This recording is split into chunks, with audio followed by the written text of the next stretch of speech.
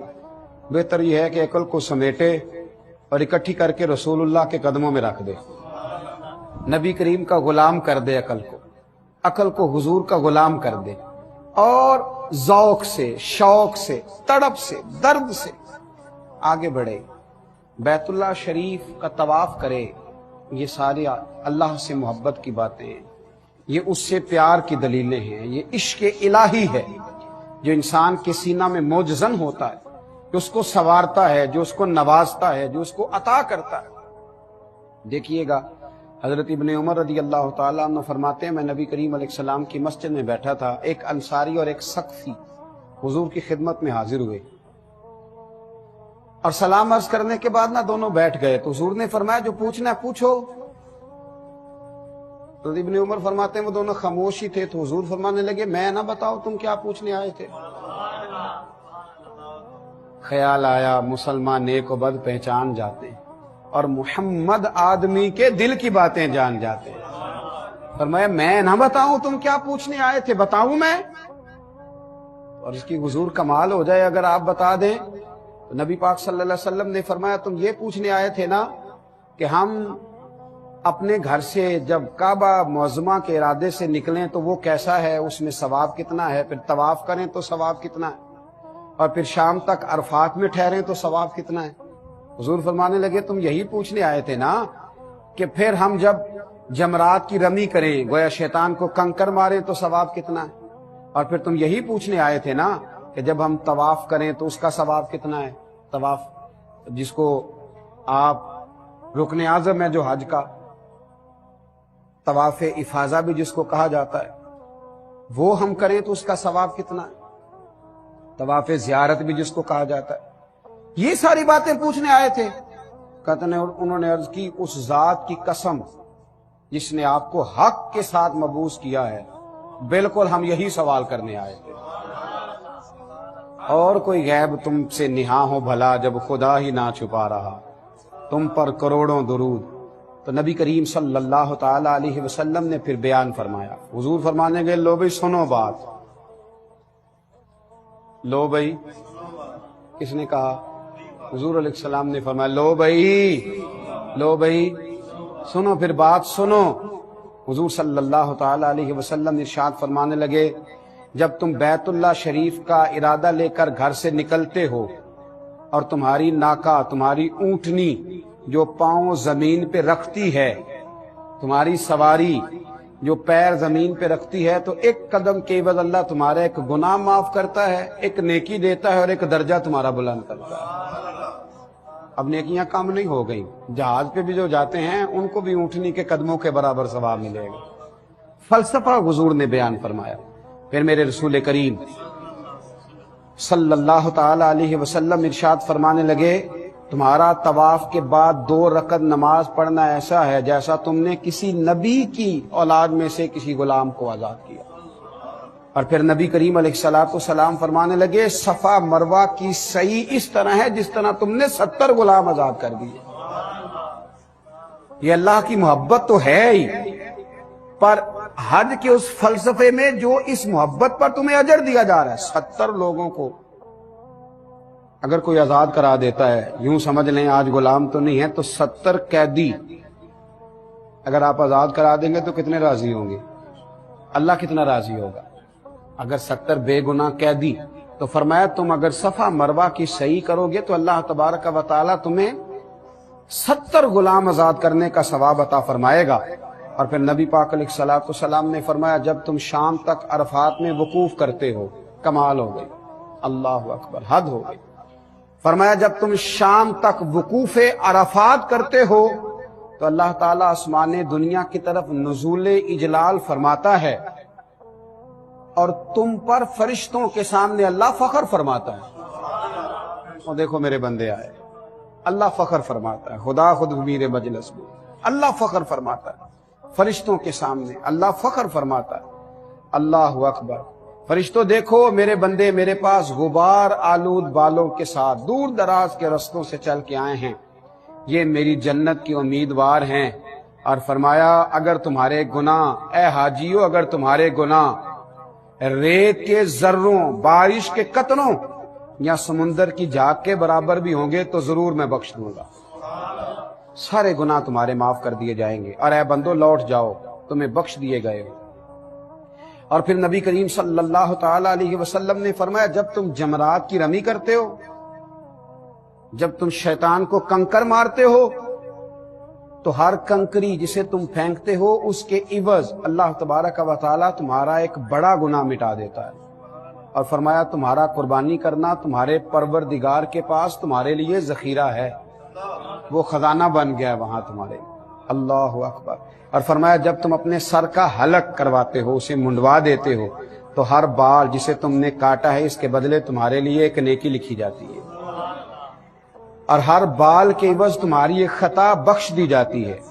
اور فرمایا اس کے بعد جب تم طواف کرتے ہو، طواف زیارت کرتے ہو، تو تمہارا کوئی گناہ باقی نہیں رہ چکا ہوتا، اب ایک فرشتہ اپنا ہاتھ تمہارے دونوں کندھوں کے درمیان رکھ کے کہتا ہے، تھپکی دیتا ہے، آئندہ نیک عمل کرنا، تیرے پچھلے سارے گناہ اللہ نے معاف کر دیے، آئندہ سیاںا بن جانا، اللہ نے تیرے پچھلے سارے گناہ معاف کر دیے ہیں، تیرے پچھلے بخش دیے گئے ہیں، اب آئندہ سمجھداری کا مظاہرہ کرنا۔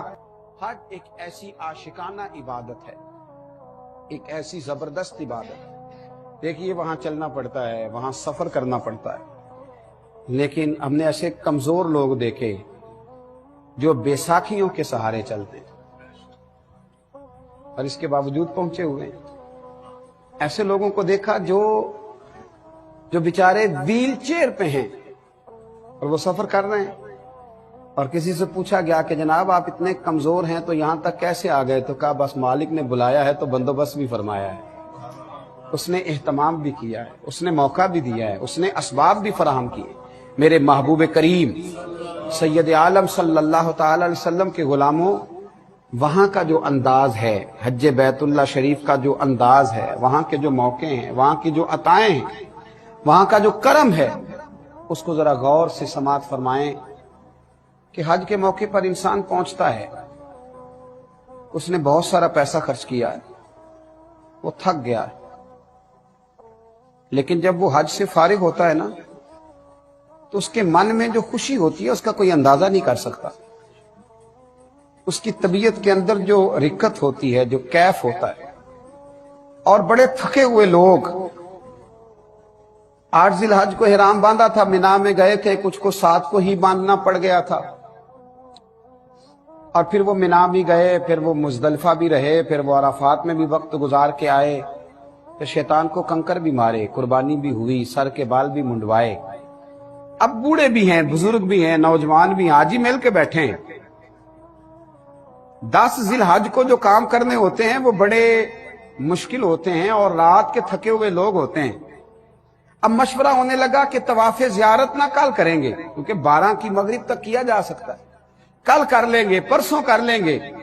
ایک نوجوان کہنے لگا میرا تو دل ہے آج ہی چلے۔ بزرگ کہنے لگے تم چلو گے تو پھر میں بھی چلوں گا۔ اب یہ ہمتیں کون دے رہا ہے؟ یہ توفیق کون دے رہا ہے؟ یہ نواز کون رہا ہے؟ یہ ذوق کون پیدا کر رہا ہے؟ کون ہے جو ان کو کھچے ہوئے بلا رہا ہے؟ اسی شام چلے گئے، بڑے تھک گئے، طواف کیا، بڑے رش میں کیا، بڑی مشکل سے کیا، صحیح کی، طواف زیارت کیا، واپس نکلے۔ اب رات کو واپس مینا بھی پہنچنا ہے۔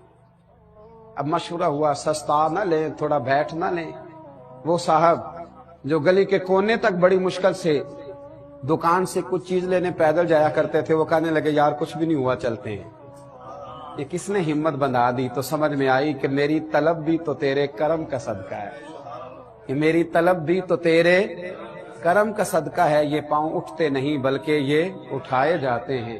کس ذوق سے لوگ جا رہے ہیں، کیا تڑپ ہے جو لوگوں کو لے کر کے جا رہی ہے۔ اور لوگ نا، آپ یقین کریں، حجر اسود پہ منہ رکھ کے لوگ روتے ہیں۔ میں نے دیکھا ہے مقام ابراہیم کے پاس کھڑے ہو کے لوگ روتے ہیں، کعبۃ اللہ کا دیدار کیا ہے تو لوگ روتے ہیں، تڑپتے، سسکیاں لے۔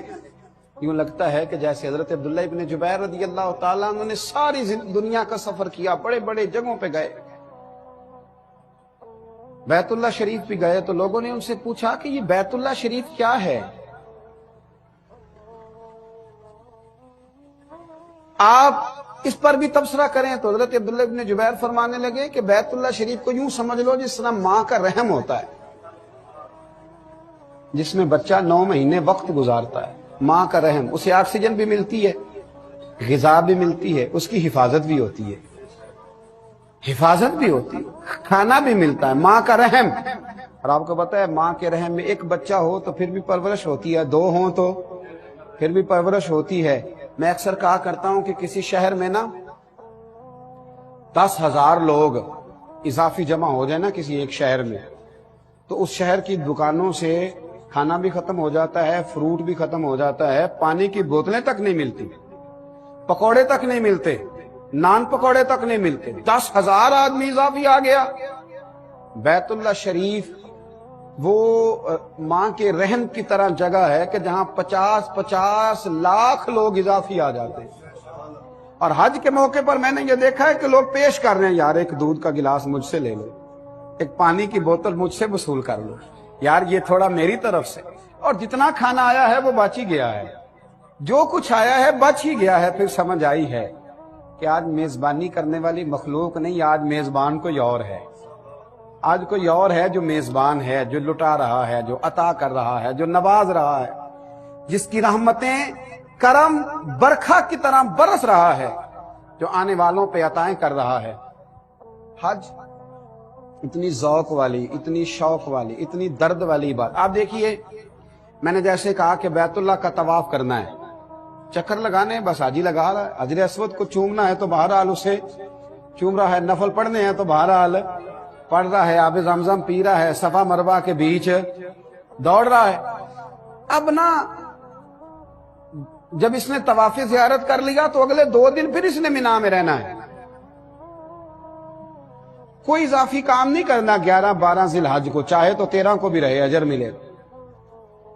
اب اس نے اگلے 2 دن 2 راتیں پھر قیام کرنا ہے مینا میں۔ کرنا کیا ہے؟ کوئی بہت بڑی اضافی عبادت ہے؟ کچھ بھی نہیں کرنا، بس ساتھ کنکر لینے اور جمرے پہ جانا ہے، جمرات پہ شیطانوں کو ساتھ کنکر مارنے۔ اس کام کے لیے 2 دن وہاں رکا ہوا ہے، اس کام کے لیے۔ لیکن اس کے حاشیہ خیال سے اعتراض نہیں اٹھتا کہ اتنا سا کام تھا تو 1 دن میں ہو جاتا۔ یہ سمجھ رہا ہے کہ اس خیمے میں میں خود نہیں بیٹھا، کسی کا بٹھایا ہوا بیٹھا ہوں، میں خود نہیں بیٹھا، میں کسی کا، یہاں مجھے کسی نے بٹھایا ہے، 2 راتیں رہا ہے، خیمے میں قیام کیا، صرف اس کو کنکر مارنے، صرف اس نے اظہار کرنا ہے کہ میں تجھے ناپسند کرتا ہوں، اس نے کنکر مارنے ہیں، کسی کا بٹھایا ہوا بیٹھا ہے۔ اور میرے نبی کریم علیہ السلام سے صحابہ نے عرض کی، یا رسول اللہ یہ کنکر مارنے کا بھی اجر؟ فرمایا یہ تو تمہیں قیامت میں پتہ چلے گا جب میزان عمل پہ تولا جائے گا، تو تمہیں وہاں پتہ چلے گا۔ وہاں کنکر مارنے ہیں، 2 دن قیام کرنا ہے، پھر اس کو واپس لوٹنا ہے، طواف وداع کرنا ہے۔ اس کو ہر عبادت میں یہ کوئی فلسفہ نہیں پوچھتا، کوئی حکمت نہیں پوچھتا، کوئی دلیل نہیں پوچھتا، بس اسے حکم ہے کہ تو آ جا تو یہ پہنچ جاتا ہے۔ حضرت علی بن موفق رضی اللہ تعالیٰ فرماتے ہیں میں نے کئی حج کیے، اللہ نے مجھے موقع دیے، ایک ایسا وقت بھی آیا کہ میں نے حج کے موقع پر اتنے لوگ دیکھے کہ میں نے زندگی میں کبھی نہیں دیکھے تھے۔ ہمارے یہاں ایک لفظ بولا جاتا ہے انسانوں کا ٹھاٹھے مارتا ہوا سمندر۔ سیاسی لوگ بھی اور بعض اللہ ماشاءاللہ مذہبی لوگ بھی یہ بیان کرتے ہیں کہ یہ ٹھاٹھے مارتا سمندر، سنا نا جملہ؟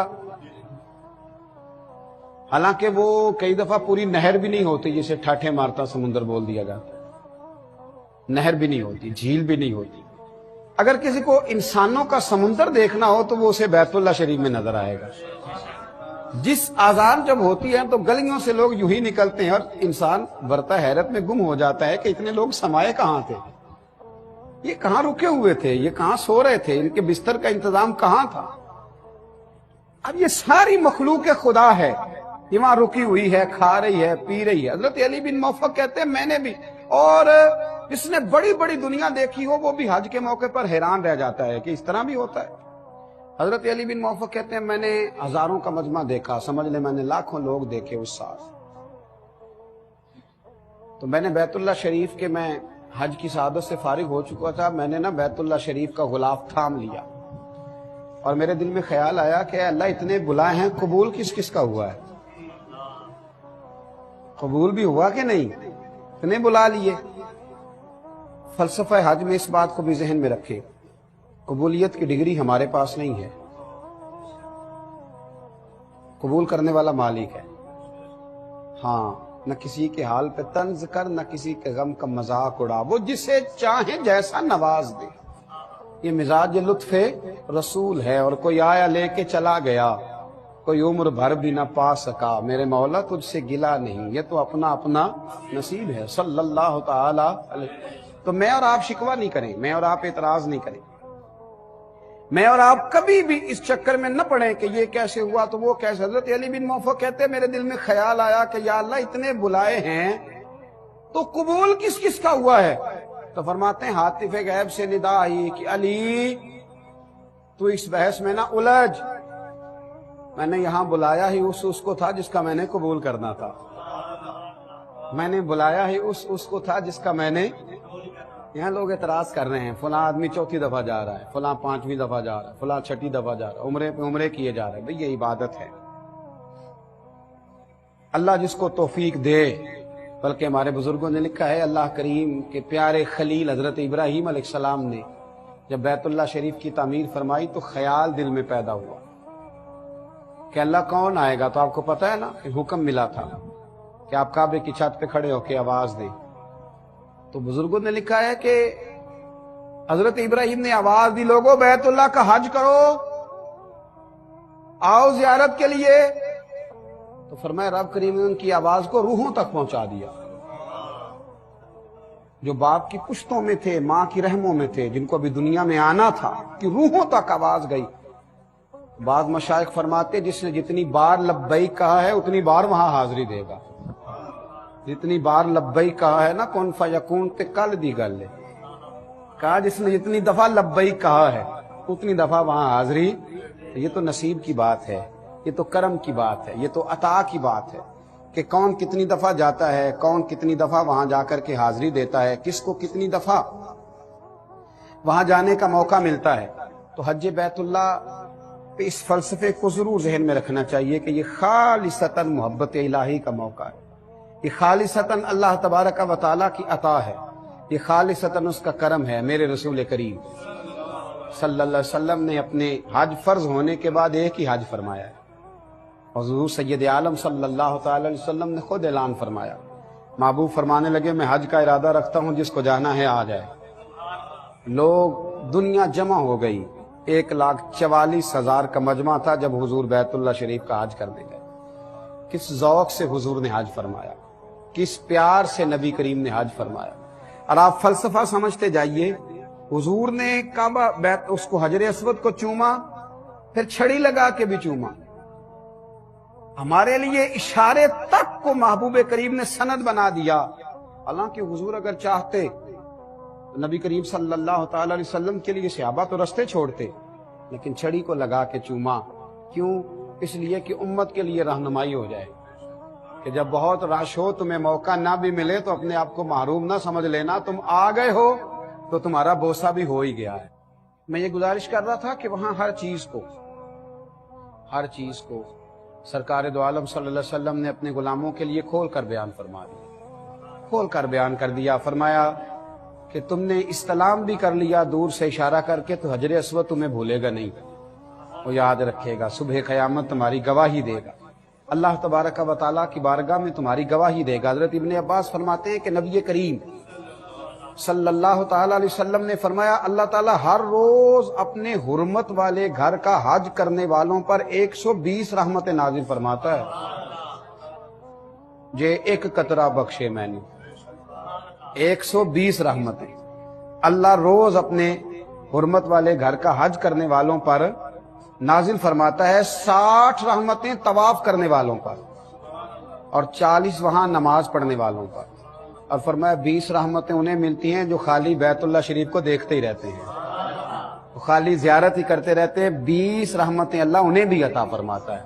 اب حج بیت اللہ سے نبی کریم علیہ السلام واپس تشریف لائے، کیا کیا موتی تھے، کیا کیا پھول تھے، اور میرے رسول کریم علیہ الصلوۃ والسلام نے حج بیت اللہ کا یہ بھی فلسفہ بیان کیا کہ ساری دنیا کے لیے حضور نے حقوق کا چارٹر بیان فرما دیا، اپنی امت کو دستور حیات جو دیا وہ بھی خطبہ حجت الوداع میں دیا۔ حج کے موقع پر امت کو یہ درس دیا کہ پوری دنیا سے وہاں لوگ آئیں گے اور وہاں تمہیں ایک عہد بھی باندھنا ہے، وہاں کے خطبے میں تمہیں ایک عہد باندھنا ہے، تم نے آگے کے لیے منصوبہ بندی کرنی ہے، دین کو کیسے پھیلانا ہے، ہمارے گناہ معاف کر دیے گئے، اب تم نے کس تازگی کے ساتھ آگے بڑھنا ہے۔ اور جب میرے کریم رسول علیہ السلام واپس تشریف لائے نا، جب حضور واپس آئے اس وقت منظر یہ تھا کہ صحابہ کرام فرماتے ہیں حضور نے ایک اونٹ ذبح کر کے صحابہ کی دعوت بھی پکائی، حضور نے کھانا بھی کھلایا صحابہ کرام کو۔ یہ مقام شکر بھی ہے کہ آپ ایک ایسی جگہ سے ہو آئے جہاں کسی کو موقع نصیب آتا ہے۔ پلٹ کر دیکھیے تو صحیح کتنے لوگ ہیں جن کو یہ موقع مل ہی نہیں سکا، جو جا ہی نہیں سکے۔ تو حج بیت اللہ پوری دنیا کے مسلمانوں کا ایک عالمی اجتماع، جس اجتماع کے اندر مسلمانوں کو ایک دستور دیا نبی کریم علیہ السلام، اور حضور صلی اللہ علیہ وسلم کے صحابہ کرام فرماتے ہیں کہ اونٹنی پر بیٹھ کر محبوب کریم نے فرمایا صحابہ سے، کیا میرے غلاموں میں نے تم تک اللہ کا دین پہنچا دیا ہے، یاد رکھنا بلغوا انی ولو آیا، اب میری ایک ایک آیت لے کے میدان میں نکل جانا اور دنیا تک پیغام حق پہنچانا۔ اور حضور علیہ الصلوۃ والسلام نے فرمایا کسی عربی کو اجمی پر، اجمی کو عربی پر، گورے کو کالے پر، کالے کو گورے پر کوئی فضیلت نہیں، ان اکرمکم عند اللہ اتقاکم، اللہ کی نظر میں اس کی زیادہ قدر ہے جو زیادہ پرہیزگار ہے۔ حضور علیہ الصلوۃ والسلام نے یہ دستور دیا کہ وہاں جو پرہیزگار ہوں گے، یہ بھی حج کا فلسفہ ہے، اس کو سمجھ لیں۔ حضور صلی اللہ علیہ وسلم نے فرمایا اللہ کی بارگاہ میں جو پرہیزگار ہوں گے وہ قابل قدر ہوں گے، وہ انعام یافتہ ہوں گے، وہ رب کریم کے فضل اور اس کے کرم والے ہوں گے۔ تمہیں انعام یافتہ بننا ہے، تمہیں اپنے آپ کو برادریوں اور قبیلوں میں قید نہیں کرنا، تمہیں دولت کے ترازوؤں میں تلنا نہیں، تم حج بیت اللہ کی سعادت کرنے والوں انعام یافتہ بننے کی کوشش کرنا، سعادت مند اور سعید بننے کی کوشش کرنا، نیک اور پرہیزگار بننے کی کوشش کرنا۔ بابا بلے شاہ صاحب نے ایک شکوہ کیا ہے پنجابی زبان میں، انہوں نے کہا تھا کہ حج بھی کیتی جاندے ہو تے لہو بھی پیتی جاندے ہو، کھو کے مال یتیماں دا پیج مسیتی جاندے ہو، پھٹ دلاں دے سیندے نہیں تے ٹوپیاں سیتی جاندے ہو، نفس تے چھری پھیر دے نہیں تے دمبے کیتی جاندے ہو، فرض پلائی بیٹھے ہو، نفلاں نیتی جاندے ہو، اور دسو تے سی بلے شاہ نو ایک ہی کیتی جاندے ہو۔ میرے عزیزو یاد رکھو حج کا فلسفہ تقوی اختیار کرنا۔ قرآن مجید نے کہا کہ جب حج پہ جاؤ تو زاد راہ لے کے جاؤ، اور پھر خود ہی کہا کہ بہترین زاد راہ تقوی ہے، بہترین زاد راہ پرہیزگاری ہے۔ آنکھوں کو سنبھال کے رکھنا، اپنی حفاظت رکھنا، اپنے دلوں کو وسوسوں سے پاک رکھنا۔ گویا تم آج لوٹ رہے ہو تو تمہارے ذمہ کوئی گناہ نہیں۔ اے عرش و فرش کے مالک ہمیں یہ سعادت بھی عطا فرما اور اس کی روح بھی نصیب فرما، اور لوٹ کے آئیں تو بدل جانے، سنور جانے اور دین کی طرف لوٹ جانے کی توفیق بھی عطا فرما۔ آخر دعوانا الحمدللہ رب العالمین۔